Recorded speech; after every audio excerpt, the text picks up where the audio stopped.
Can you explain why taxes go up every year when some other towns manage to minimize taxes? What will you do to reduce taxes? Taxes go up every year for a couple of reasons. One is that when the budgets are made by the department heads and then approved by the selectmen, what happens is they always go up rather than, I've never seen it not go up. Rather than saying, well, we spent less here, so we're going to put this here and balancing it out. And really basing it on needs, because we are in a situation where we can't go on the way we are. We have to boil it down to needs instead of wants. There can be no wants right now. That's my opinion. The other part is that we have, for example, there's something called non-capital recurring expenses.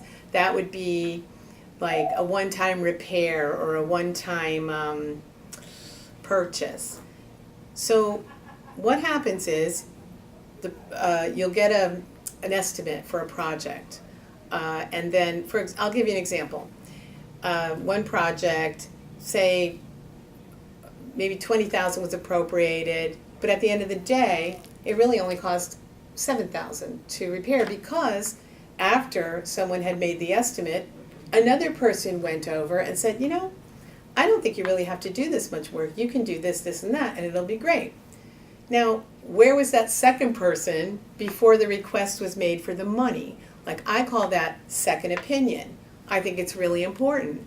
I don't think that one person can look at a project and say, oh yeah, this is what we have to do, this is the money we need. Because guess what?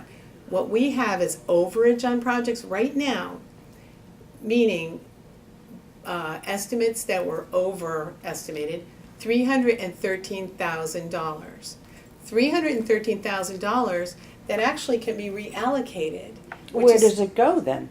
Well, it just stays there until somebody decides to spend it. But what I brought up at one of the last Board of Finance meetings was, well, because there was a department head asking for new money, I said, well, can't we reallocate some of the money from that project that was the answer. So I don't know why that is rocket science.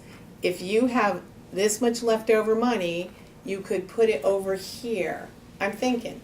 The other problem is that projects where money is appropriated in a certain year, sometimes that project doesn't get completed for 2 years. What I did, and this has gone nowhere, I have submitted it several times as a recommendation for the Board of Ed to recommend it as a board, didn't happen, a lovely form where the person who's requesting the funds will fill it out, and not only just fill it out, I need X amount for this project, but what time frame they need it in, what's the date they need it, what date do they predict that it will be finished, are there any associated costs with that project, is there any maintenance that's going to come from this project, unintended consequences, how many bids have you gotten, who have you gotten bids from? This does not exist right now. When people come to request money, it's just not as detailed as that. And I maintain that the Board of Finance should not consider a request unless all these parameters are met. It's foolish to approve a project without knowing what the future costs are going to be.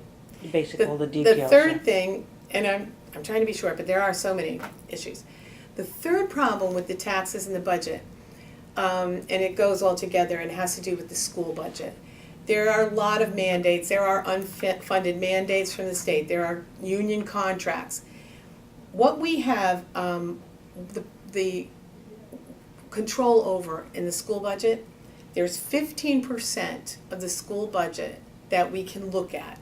Everything else is contractual or state or federal, whatever. Most of the 85% of the school budget goes to salaries.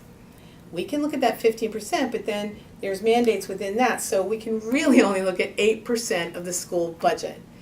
Not really that much to work with. So what happens is, the town many times can't afford to have things cut out of it, and we're forced to look at options. That's why I say we have to curtail spending. We have to be so smart. It has to be a priority. We have to be creative.